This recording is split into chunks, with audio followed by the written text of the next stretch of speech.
Welcome, everyone. It looks like we have a couple more people still joining, but I'll disable the wait room and then we can get started.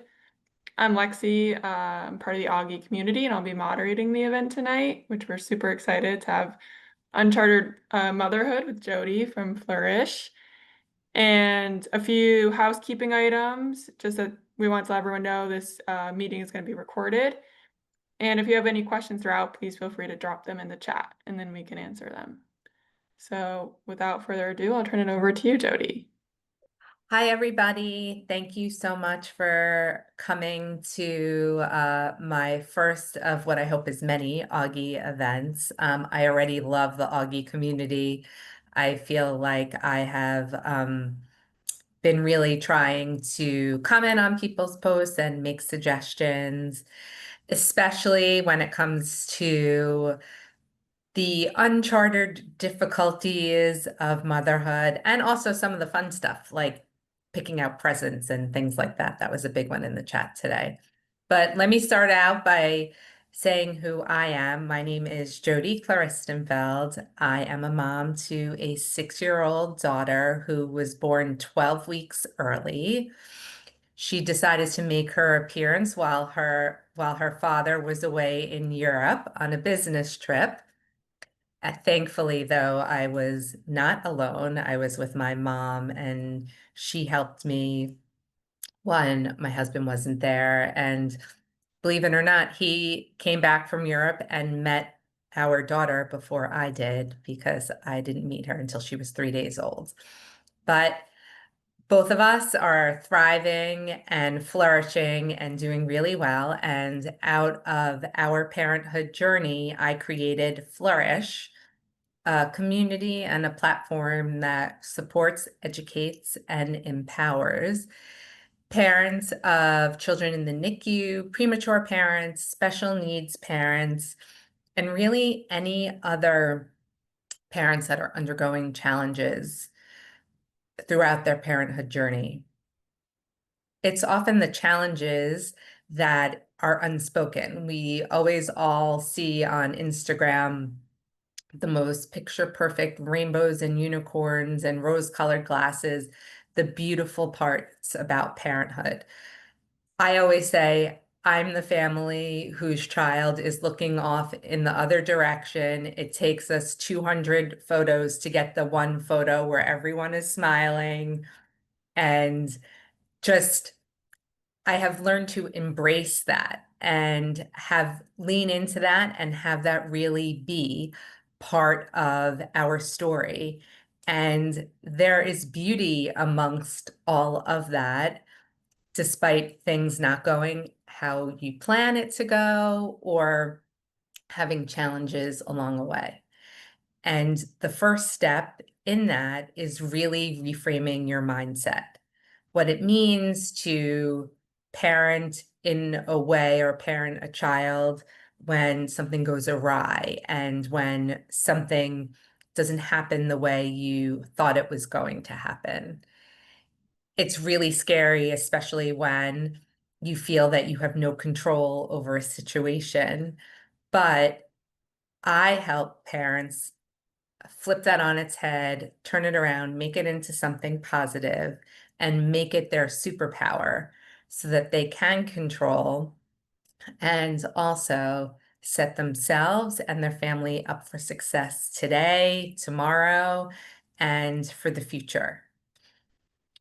That really starts with the parents themselves and putting themselves in that mindset and leaning into meeting their children where they are, meeting themselves where they are, and letting go of expectations, letting go of guilt, letting go of all of those things that you thought wouldn't happen, but did happen. And I think it's wonderful to be able to embrace all of those challenges and all of those uncharted territories and find the silver lining. That's not to say it's easy, and that's not to say that there's going to be a solution or you're going to feel better in one day. Obviously, you, just like me, just like everyone, has to put in the work and has to want to put in the work. And where you go from there is then it trickles down to the rest of your family and everything else that you do. Having that positive mindset really affects absolutely everything in your life, especially your family and also even at work. I kind of live by the saying, if my daughter's not doing well, then I'm not doing well. And that's the kind of parent that I hope to continue being. And it's the kind of parent that I like being because it allows me to focus on her and what her needs are and meet her where she is and what she needs, and letting go of what it is I think she needs.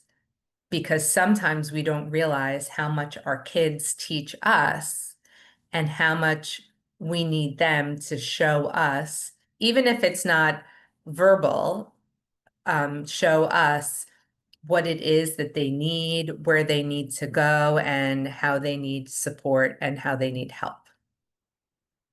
And that's really what the crux of this discussion is going to be about. It's about stepping boldly into motherhood with confidence, no matter where you are on your parenthood journey, no matter how your parenthood journey started, and how to lean into some of the bumps in the road and come out the other side, not only just a changed person, but also to be able to channel that energy and turn it into something positive that your body will be able to use later on down life should you have another challenge that comes your way or that comes your child's way.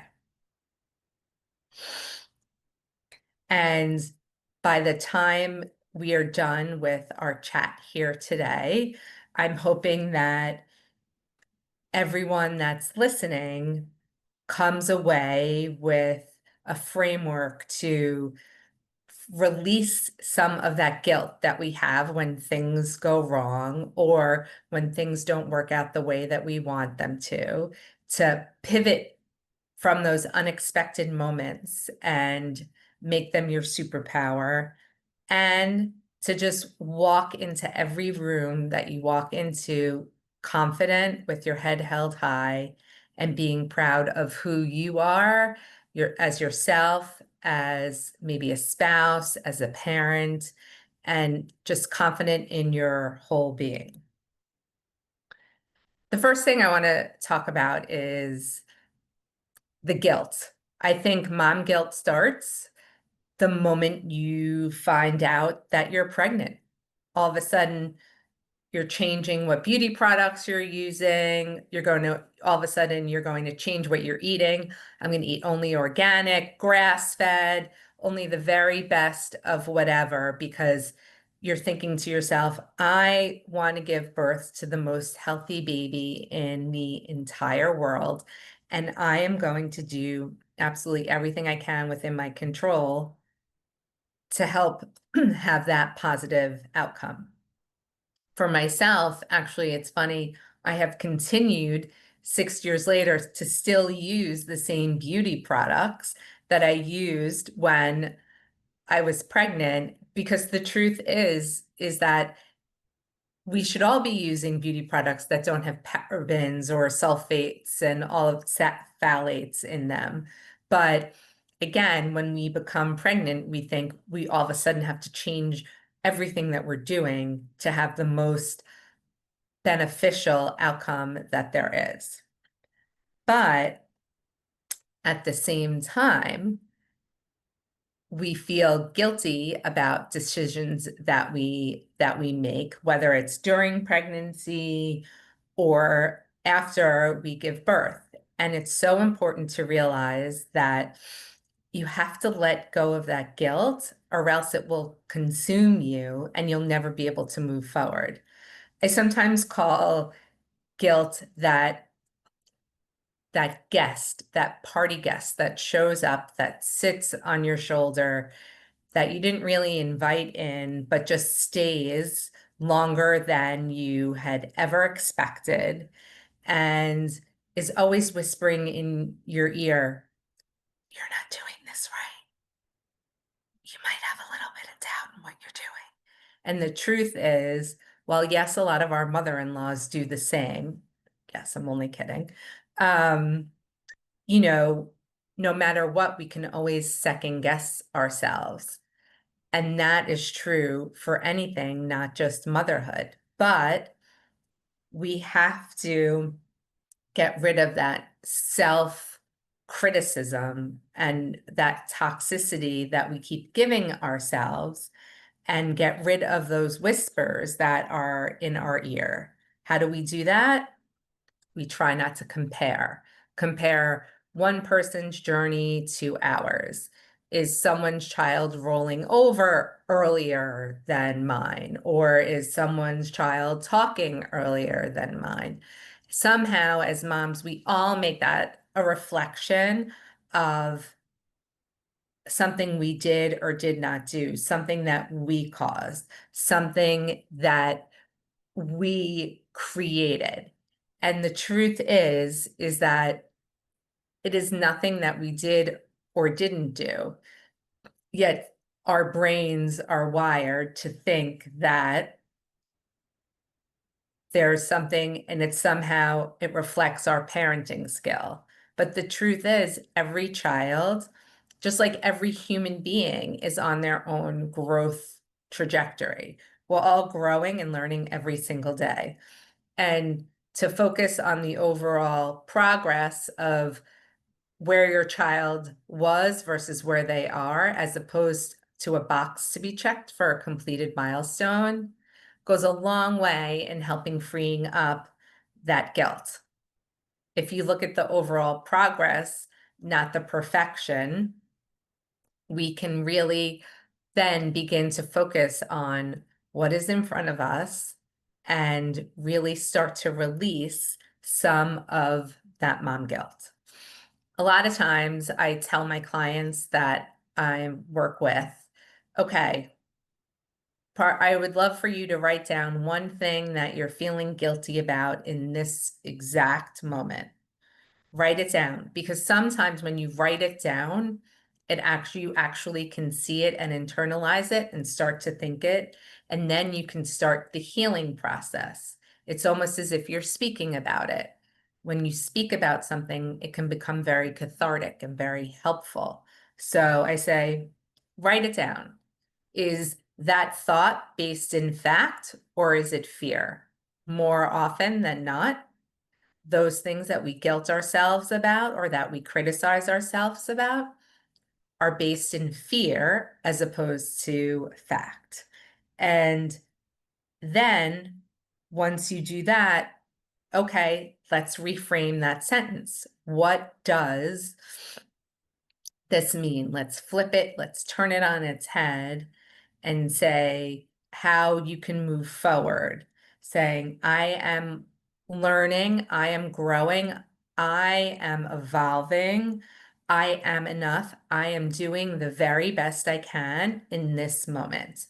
And that is all we can ask of ourselves, that we are doing the very best we can with the situation that is presented in front of ourselves, and that we are enough.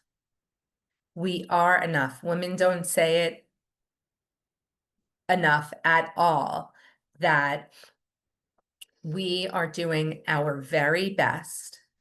And that is something that we should take confidence in, as opposed to looking at it through a negative lens and thinking, oh, I could be doing this better, or I should have done that in 5 minutes. It should have taken us only 3 minutes to get out the door. But of course, my daughter had to go to the bathroom and that led to this, and then she couldn't tie her shoes, so it caused us to be late. Truth be told, most people with little children are late. Who's ever been to a birthday party that started on time? Right? I don't think there's ever really been one, or an event that starts on time. We put this pressure on ourselves. And again, once we start to write down some of those negative thoughts, understand whether they're based in fact in fear, and then how to flip it on its head, we can release the guilt. And once you release the guilt, it means you are choosing to have energy to grow and not have shame. Let me say that again. It means that you are releasing into the world energy that you are growing from, as opposed to shame.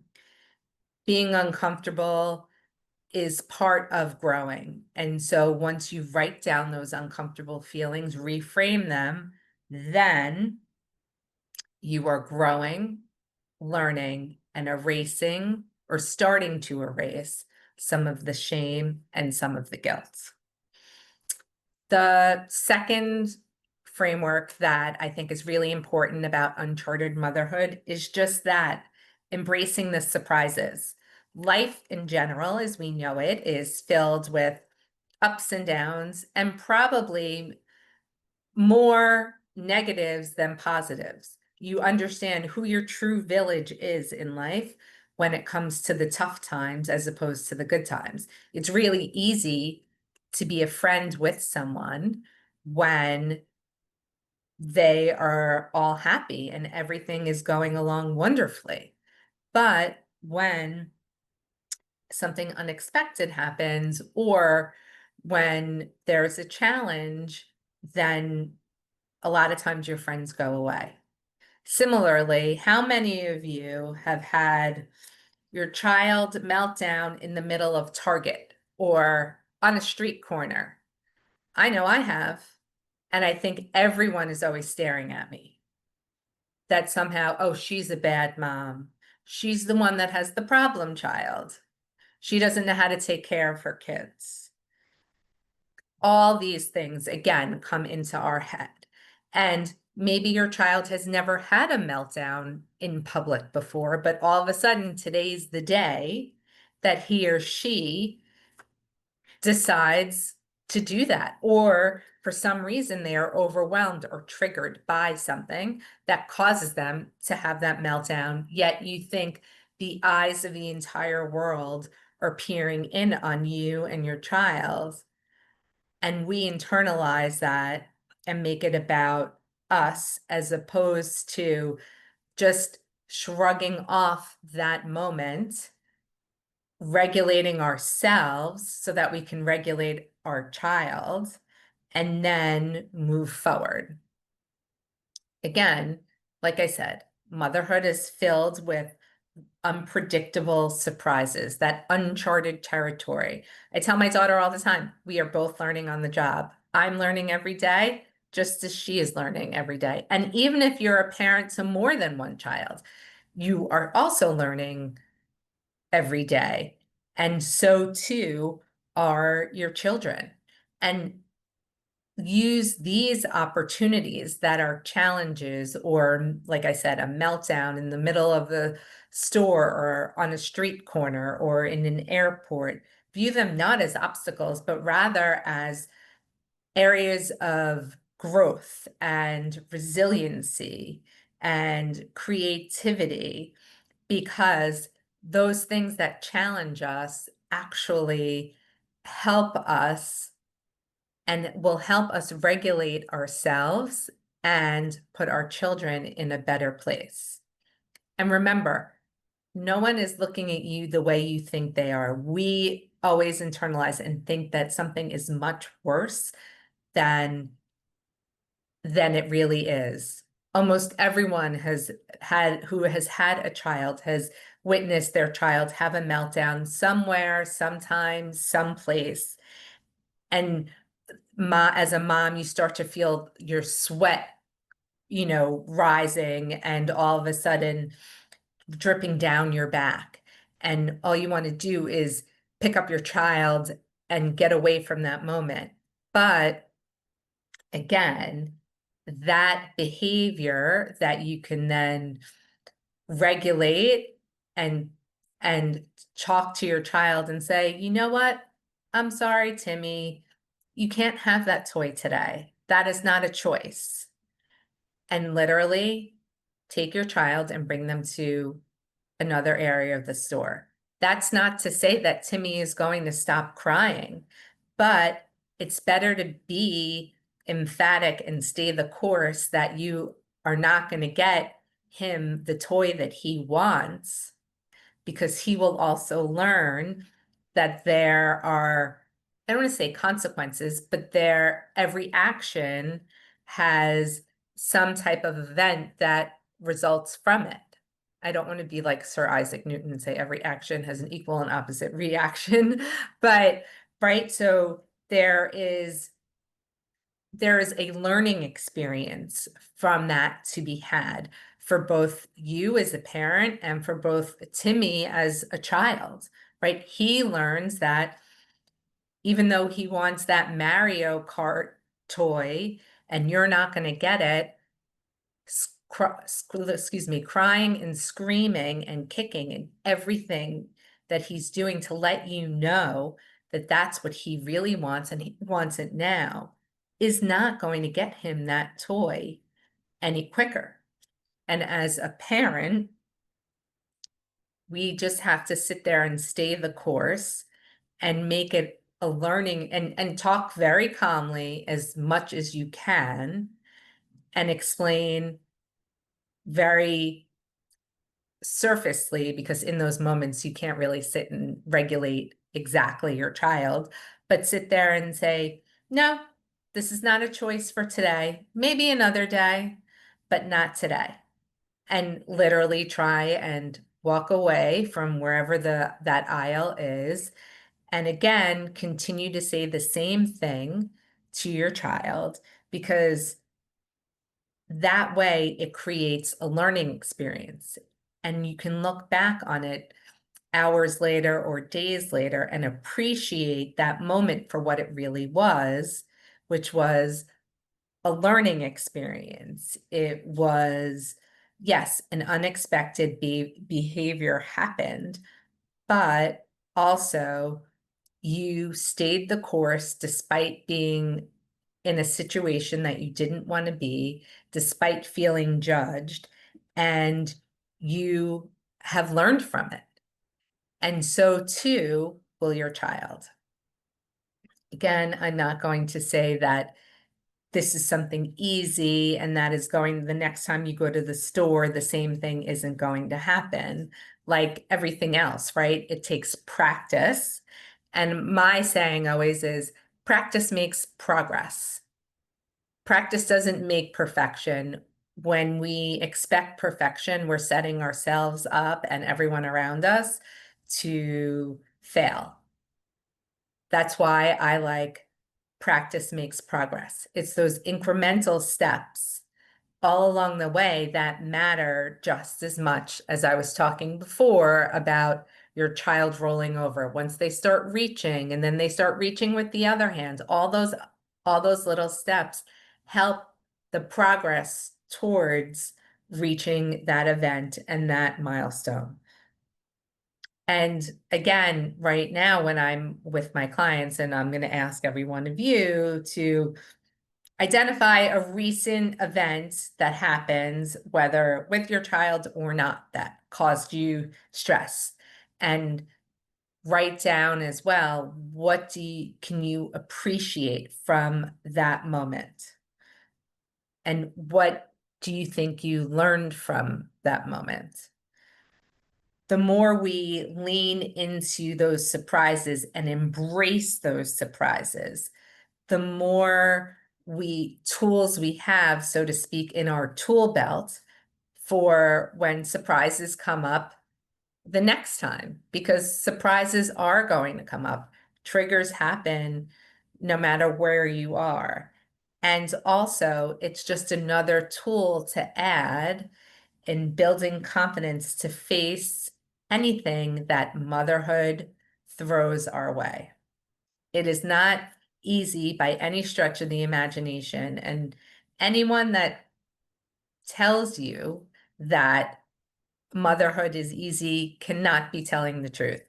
There's no way, no how, even if you have the most perfect or perfectly imperfect, as I like to say, child, there is no way, no how that everything is going to go along swimmingly all of the time. The last part of this framework that I'm going to talk about is stepping forward boldly with confidence, despite anything that's has tripped you up, surprised you, has made you feel guilt, and having confidence. Now, what if I told you that living confidently and being confident in your journey means not having all the answers? Would you believe me? At first, I wouldn't have believed it myself, but a mentor of mine told me exactly just that. And she was so right.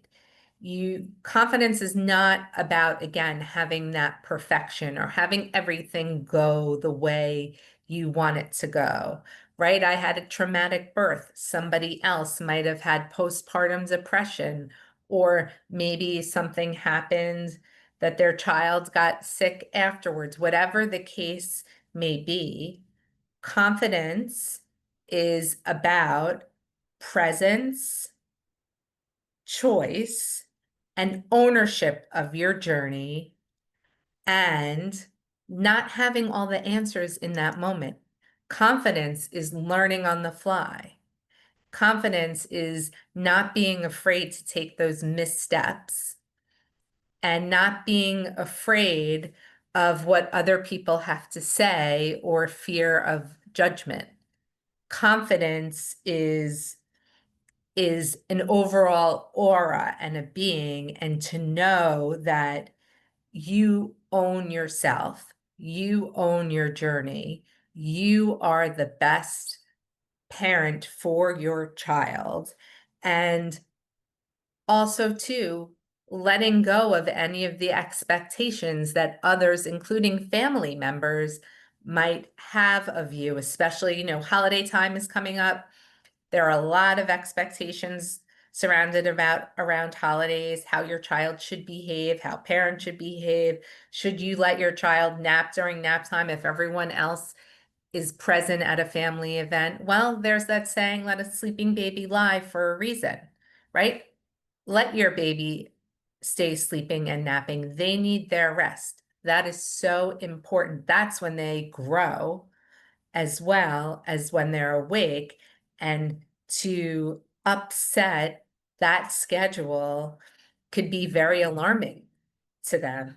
Don't be afraid to say to your mom or your mother-in-law or your sister or your cousin or whomever that, you know what, this time doesn't work for me that we're having Thanksgiving dinner. I need to push it back 2 hours, or let's move it forward 2 hours. This works better for me, my family, and our journey. And having that confidence to say no to something and lean into what works better for you, and releasing that what fear of judgment really helps you move forward and be confident as a parent. I remember saying to my mom, shortly after my daughter was home from the NICU, and it was going to be Father's Day, and my brother couldn't understand why, even though he had 3 children, couldn't understand why I couldn't go into a restaurant with my daughter. She, at that point, was 1 month old gestationally, even though she was 4 months old, because she was born so early. We adjust back for the first 3 years of her life. We adjusted back. And that was another thing. I was always feeling guilty and feeling like I had to explain, well, she's really 15 months, but she's actually only 12 months. And really, you don't owe an explanation to anyone for anything. But in this case, my brother could not understand why I couldn't go to a restaurant. And I quite frankly said to him, like, Grant, you've had 3 children of your own. When they were newborns, did you take them straight into a restaurant without fear of germs or anything else? And he's like, I don't know. I don't remember. He's like, I bet we did. I don't know. And plus, she's 4.5 months old. She's not a newborn. And I'm like, well, yes, she is a newborn. And no, I'm not going to do what you want to do, even though it's Father's Day, because this doesn't work for me and my family. And having that confidence to set those boundaries, again, is one of those things that is so important because it frees you up from all the expectations of everyone else. If you walk forward with confidence and conviction and own your journey and own your story and own what is best for you, then you will be able to let go of those expectations from other people. And also, you will realize that the answers that you have for you, your family, and your story are the best answers. They don't necessarily have to work for everyone else. And that's okay because they work for you and they work for your family. And that is what's most important. Um, I also want to say a few other ways how you can gain confidence and move boldly and step forward with confidence. Set small daily wins. I say this all the time to the clients that I work with. Journal, write down a goal for the day or even for the week. Make it something that is actually actionable and something that is attainable. Because when you make it something too lofty, again, you're setting yourself up for disappointment. And so make it something that you can conquer and that you can attain. Also, too, try and talk to someone if you're feeling overly depressed or anxious or worried. It is important to talk to a friend, talk to a doctor, talk to someone who's going to help you and make you feel better, as opposed to someone who's going to bring your energy down. And replace your thoughts and actions from I should to I choose. I should do this because it's Father's Day and I should go out to a restaurant because that's what my brother wants to do, even though my dad doesn't and my husband doesn't. But I should do that and replace it with I choose not to go because that is not only what my husband and my father didn't want to do, but also because it is not good for me and it is not good for my family. When you reframe it, the should, would, could, and make it something more concrete, more confidence. I choose, I am doing this because I am acting in my best interest. Then you can walk forwardly with more confidence. Another thing you can do is celebrate when you have a hard day. Be happy that you made it through a rough day. We are all going to have rough days. That's part of life. But when you look back at the day and you say to yourself, that was so hard. I'm really proud of myself. I got through 8 meetings, plus a podcast interview and hosting a webinar. And while it was so hard, I'm so proud of myself. I feel so accomplished today. I did so many things today. I choose to look at this in a positive way. And also, I'll just say this other thing too, is just honoring yourself, your journey, and where you are and how far you've come to this moment, and not trying to think so far ahead.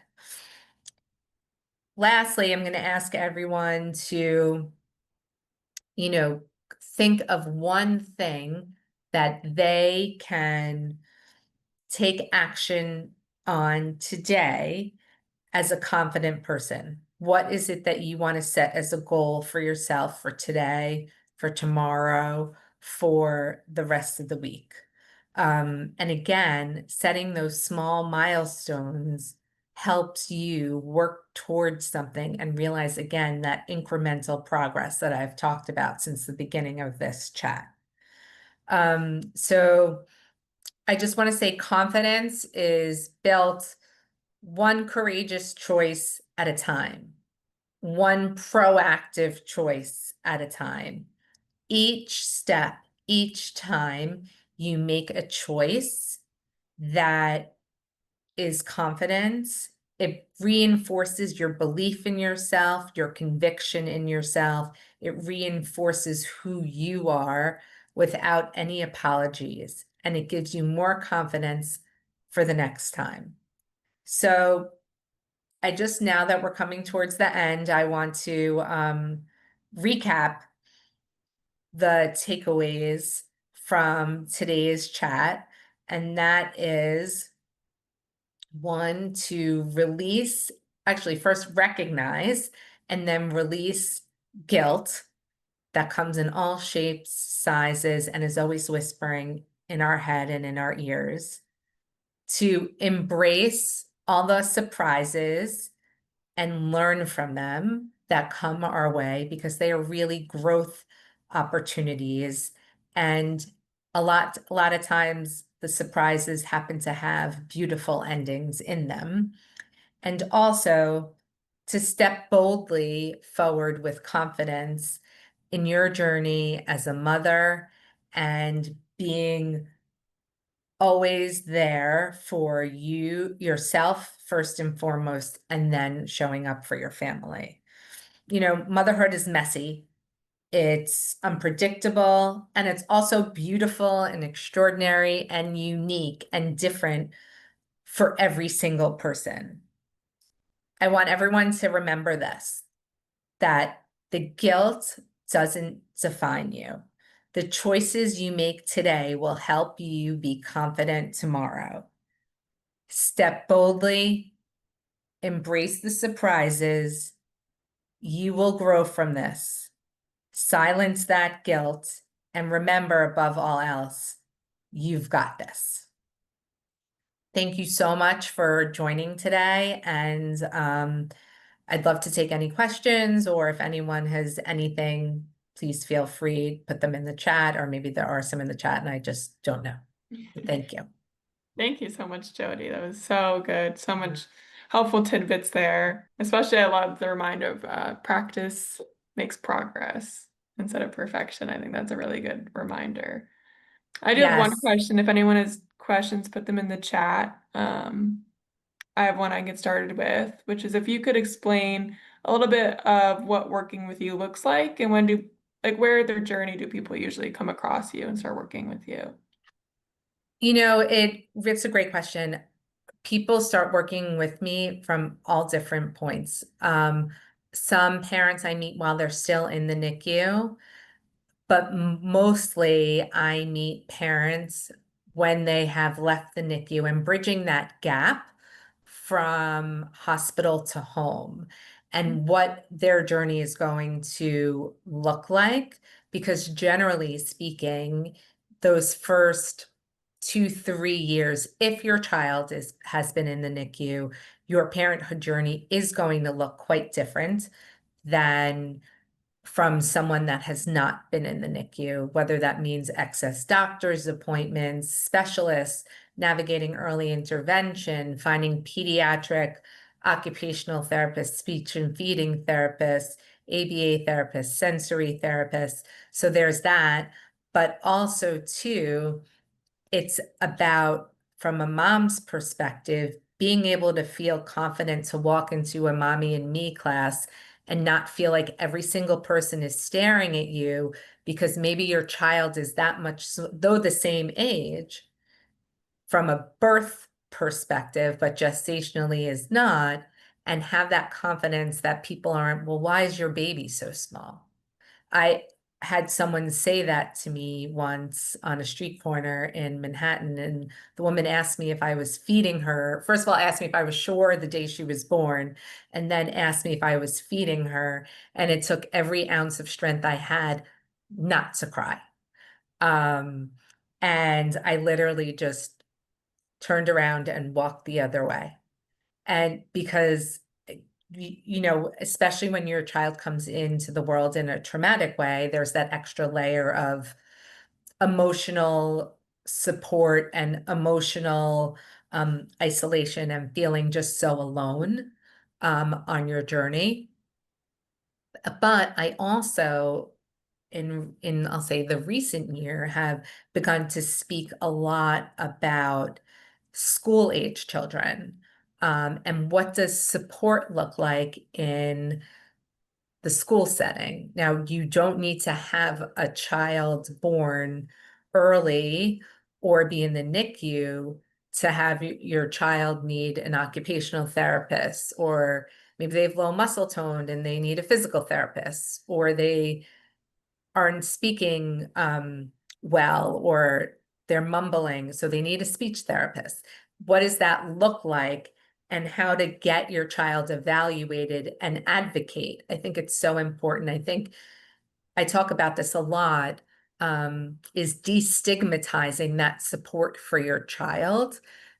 Because if you meet your child where you are, where they are, and you get them the help they need, the earlier they can, the better off you'll all be. But on top of that, it gives your child confidence to who they are to participate in sports, or when they're learning to write or speaking in front of other people. We don't really realize that as parents when we say, oh, they're going to grow out of it. A lot of these things, the wait and see method is not a good method, because statistics show from 0 to 5, those years are so pivotal in growth. But also too, getting help in the classroom for your child makes them feel like they belong in the classroom as well, and helps direct them and helps them learn better. So I really meet parents at all points, but mostly it's right after they've come home from the NICU, and now what? Because they've been cut off, so to speak, from the NICU. Once you leave the NICU, you can't go back. And that's a rule for all NICUs. It's kind of like this sealed off little cocoon that is beautiful despite the chaos. I can't explain it other than that. I mean, or I can for another day. But and then you're left with nothing, because the hospitals don't tell you what you need to do once you leave. All they want to do is help you get home. So that's where I meet a lot of my clients. And then I've had clients come back to me about the schooling. And then also, like I said, I've done some public speaking, and people have reached out to me about them having get them support in the classroom, or helping them find supportive schools where they live. Got it. Oh, that's super interesting and so, so important. Yeah, because you know what? If your child isn't doing well in school, it's going to affect your whole family life, and even your life when you're at work, because you're going to be getting calls from the or emails from the teacher, and how can you set this up, or they need help with this. And so then your focus becomes more of that. So the sooner you can do that, and also embrace that we live in a time and a place where these resources exist. Years ago, any child like my daughter would have been like a problem child, but she's not a problem child. She just needs a little support. And in Mhm. quite honestly, a lot of kids who do need that extra support are extremely intelligent. They just need help in getting it outside and learning in a different way. Mhm. Yeah, absolutely. Thank you so much, and thank you for sharing your story. I loved learning about more.